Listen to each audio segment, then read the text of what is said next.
This is insane that she got kicked off so early and is literally knocking these over like dominoes.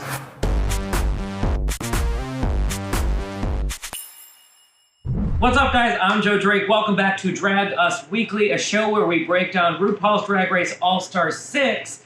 And if you've watched our show before, you know that I'm usually chatting with the eliminated queen. But if you watch this week's RuPaul's Drag Race, you realize there is no eliminated queen because we finally found out what the game within a game was. For those out there that called it, and I know there were a lot of you, it was a lip sync SmackDown redemption, lip sync for your life, Survivor style SmackDown. It was absolutely incredible. So let's break down exactly what happened.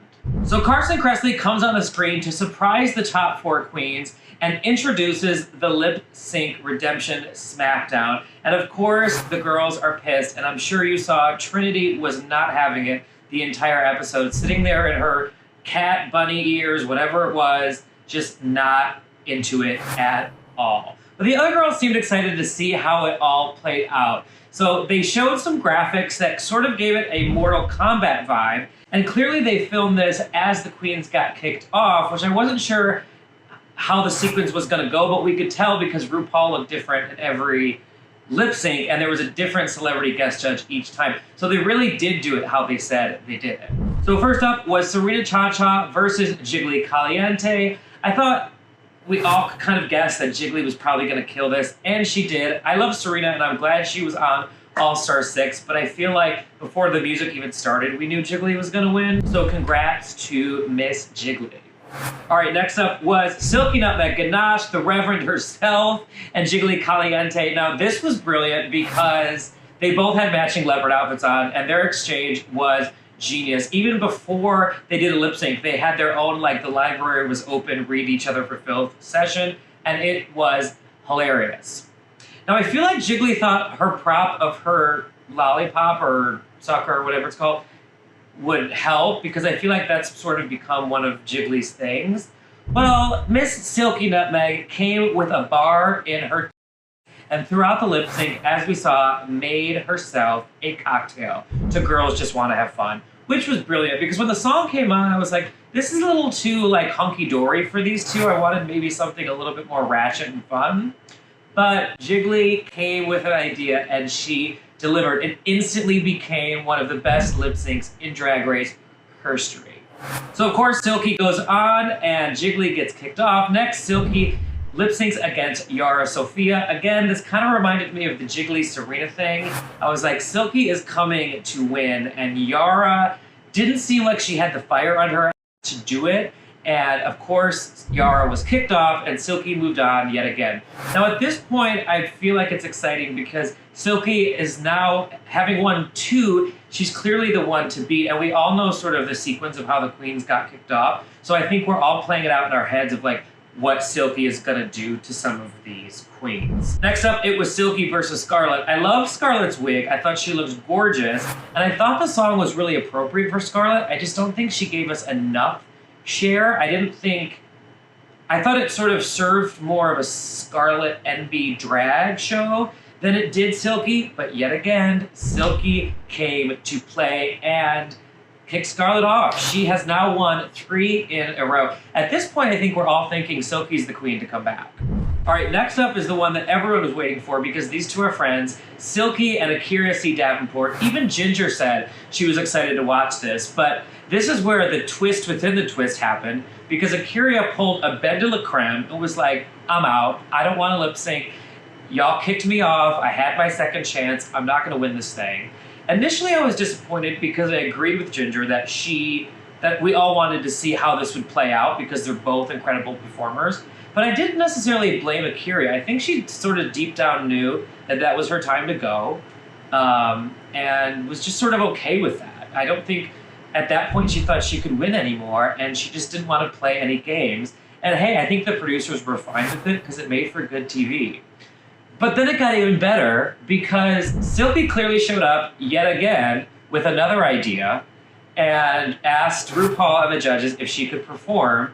And I don't think they could tell her no because clearly she showed up in a look And she gave, yet again, another brilliant lip sync for your life, SmackDown redemption performance that is now in Drag Race history because RuPaul and the judges were losing their shit in a way they never have before. And it was brilliant. Now at this point, I realize why the hashtag Silky is coming was trending on Twitter and Instagram for the past couple of days. And now at this point, it's like, she deserves to stay. Like, she still wanted to perform when she was automatically advancing to the next round. All right, next up is Silky and my friend Jan. I know you guys comment and say you're unfair because you're friends with Jan and you give her too much credit. Well, listen, I'm gonna do it again because Jan Sport, or Jan, whatever we're supposed to call her, at first she came out, I was like, this is too much of a goth look for Jan. I wanted maybe the purple to come back. But when the music started, I was like, this was good because it fit the song. I thought the wig reveal was brilliant. On both of them, they had reveals, they had tricks, they sort of knew what they were both doing, her and Silky. I just sort of thought if Silky didn't have that guitar, this was Jan's lip sync.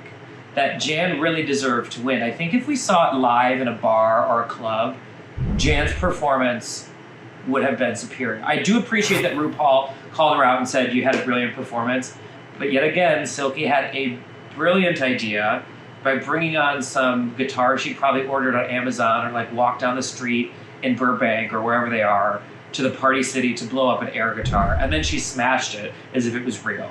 So towards the end, it was undeniably a little bit more entertaining than Jan, but I'm glad RuPaul again shouted out my girl Jan for giving a stellar performance. And here we are again, hashtag Silky is coming. She moves on yet again. Okay, so next up, Silky versus Pandora. And I agree with Ginger before this even started. I don't think, unless the song was really Pandora Boxx-esque, like really sort of like Leslie Gore, It's My Party, or like, you know, maybe even another Cyndi Lauper sort of pop song. I think it needed to be in that vein, and it wasn't. So I think, yet again, Silky was the favorite to win, and Bibbidi Bomb Boulash, she won. At this point, she has knocked out 6. So yeah, this is insane that she got kicked off so early and is literally knocking these over like dominoes. Well, I think this was a moment everyone was sort of waiting for because there are 2 queens from All-Star 6 that are amazing performers, and that is the Dr. Reverend Silky Nutmeg Ginache and Erika. This was an incredible performance. I think Erika knew she had to really bring out everything she could. She was given the kicks, she was given the splits and doing her thing. Silky, yet again, had a brilliant performance, and I really thought they were gonna reveal who the queen was. But here I am alone, talking to myself, recapping the episode because we don't know who is returning.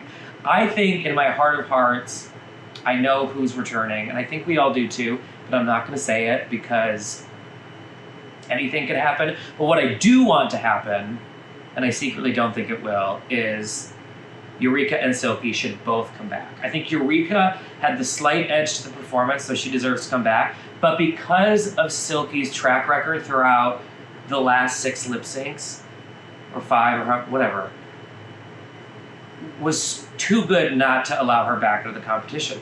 Hey, the queens can get dirty and kick her off again. She may not win the crown, but she has proved to be one of the best lip sync assassins, if not the ultimate lip sync assassin, for what she did in this particular episode. So I feel like the MVP of RuPaul's Drag Race All-Star 6 is Silky Nutmeg Ginache. I know this episode is going to have all the fans talking. Let us know in the comments below who you think is returning and why. And as always, make sure to subscribe to Us Weekly's YouTube channel.